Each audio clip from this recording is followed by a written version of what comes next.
সমুদ্র যেমন বিশাল, এর গল্পগুলো তেমনি বিশাল।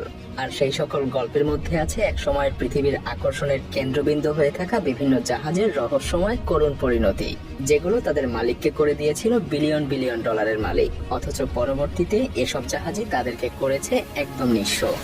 হ্যাঁ, সমুদ্র দাপিয়ে বেড়ানো বিলাসবহুল প্রমোত্তরীগুলোর করুণ পরিণতি দেখবো মায়াজালের আজকের এপিসোডে। যেমনি ভাবে গত কয়েক বছর ধরে আপনি সহ আরো লক্ষ কোটি জ্ঞান পিপাসু মানুষকে সাথে নিয়ে বাংলা ভাষায় প্রতিনিয়ত পৃথিবীর চমকপ্রদ সব তথ্যাবলী এক্সপ্লোর করতে করতে মায়াজাল আজ পরিণত হয়েছে 10 মিলিয়ন তথা 1 কোটিরও বেশি সাবস্ক্রাইবারের এক বিশাল পরিবারে। সেই সাথে অর্জন করেছে আপনাদের অকৃত্রিম ভালোবাসা। ক্লিনথলম, গ্রিসের ভালোটাক সমুদ্র সৈকতের বালুময় উপকূল জুড়ে পড়ে আছে কালোবাজারি ব্যবসায়ীদের সাথে জড়িত থাকা এই জাহাজ।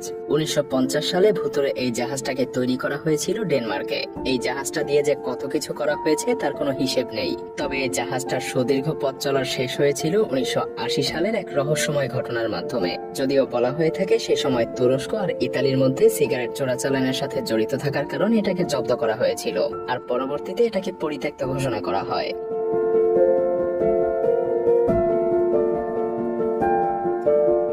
কোন রকম মেইনটেইন না থাকার কারণে এটা আজ জাহাজের কঙ্কালে পরিণত হয়েছে। অবশ্য জাহাজটাকে এই উপকূলে এনে ফেলে দেয়া হয়েছিল সমুদ্রের নোনা পানির কাছে, আর সমুদ্রের নোনা পানি আজ এই জাহাজটার এমন অবস্থা করেছে।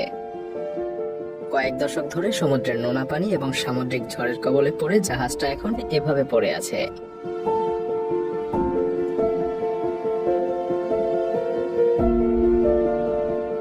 ভূমধ্যসাগরে পড়ে থাকা জাহাজটা ধীরে ধীরে ভেঙে পড়ছে, যেন জাহাজটার শুধুমাত্র কাঠামোটাই এখন টিকে আছে। যদিও এই জাহাজ নিয়ে বিভিন্ন রহস্যময় গল্প শোনা যায়, আজ না হয় সেসব দিকে না যাই।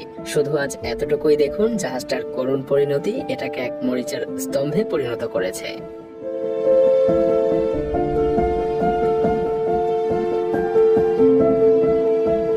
এইচএস পালো আল্টো, প্রথম বিশ্বযুদ্ধের সময় যে অয়েল ট্যাঙ্কার জার্মানিদের ঘুম হারাম করে দিয়েছিল সেই জাহাজ পড়ে আছে আমেরিকার ক্যালিফোর্নিয়াতে অনাদরে